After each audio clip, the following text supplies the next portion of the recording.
Senator Mike Lee is a Republican from Utah who is a member of the Tea Party caucus. Senator, welcome. Great to see you. Thank you. It's good to be with you again. All right, so why'd you vote that down?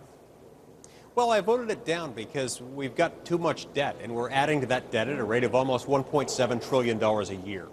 And so to pass a spending package that claims to be cutting spending, even while we're accumulating new debt at a rate of $6 billion a day, just doesn't cut it for me. It felt a little bit like, my friend Jim Risch from Idaho said, it's like we're trimming the bushes in front of a burning house and saying everything's fine, it's great. Well, would you only vote for the $60 billion proposal? And is Boehner being too soft on these folks? Well, look, I'm not here to speak for Mr. Boehner or anyone else, but I can tell you for me and for my constituents, it simply isn't enough to take a few billion off. I certainly would hope that the proposal for the next CR would involve cuts at least to the degree that you described, but I don't think $60 billion is enough either. When we're looking at a $1.7 trillion annual shortfall, we've got to be more aggressive. At a minimum, we've got to insert some sort of permanent, binding, structural spending caps. And so far, I haven't seen any of those, and unless or until we have those, I may have to continue to vote no. Spending caps.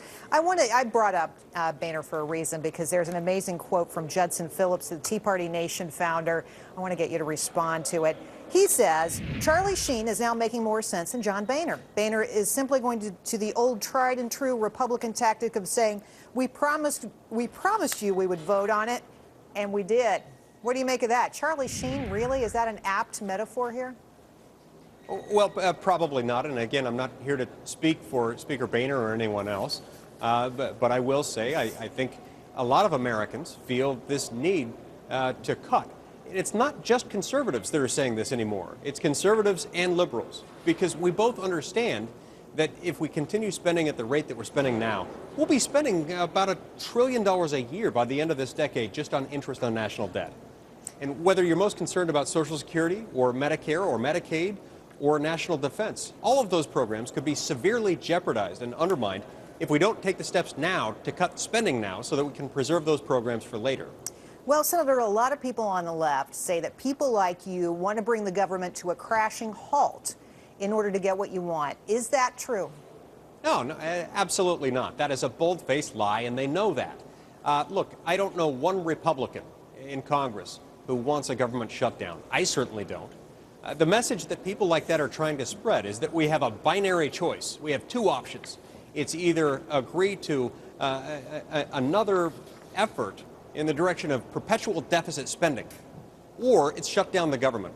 The truth is there are an infinite number of options in between those two poles on the spectrum. Is there an option you like better than shutting down the government and getting what you want? What would it be? Oh, sure. Across-the-board spending cuts, something that controls spending by limits. And I think we need something like that in place right now. Something that identifies a fixed percentage of gross domestic product, and something that identifies a path toward balancing our budget within the next few years. Right now, we don't have anything like that on the table. And instead, what we're doing is we're continuing to pass these continuing resolutions. It's kicking the can down the road. Each time we kick the can, the pain grows more severe. And one of these days, it's going to kill us, and we've got to stop doing it. Quickly, I want to ask you about Vice President Biden and his effort today to bring both parties together. Will it work? I don't know. Vice President Biden didn't meet with me. I really don't know what he's been doing up here on the Capitol. Doesn't mean that what he's doing might not help, but I just have no idea what he's been saying. All right. Well, Senator Lee, we're trying to track it too. Thanks for the help today. Great talking to you. Appreciate your time. Thank you.